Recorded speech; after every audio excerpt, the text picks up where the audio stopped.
రెండు తెలుగు రాష్ట్రాల రైతులకు హైటెక్ అన్నదాత విజ్ఞప్తి. గతంలో మాదిరిగా కాకుండా ఈసారి వరి వేరుశెనగ వేసేవారు బిడ్డను తట్టుకొని వరి వేరుశెనగ విత్తనాలను ఎంచుకోండి, సాగు చేయండి. ఇప్పుడు బిడ్డను తట్టుకొని విత్తనం ఏదంటే వేరుశెనగ విత్తనాలు వేసే రైతులకు సలహాలు ఇస్తుంది హైటెక్ అన్నదాత ఛానల్.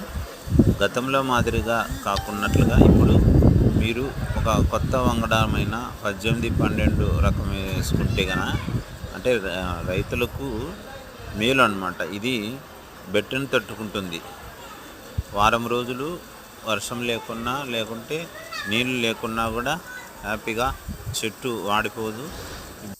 వేరుశెనగ విత్తనాలు వేసే రైతులకు సలహాలు ఇస్తుంది హైటెక్ అన్నదాత ఛానల్.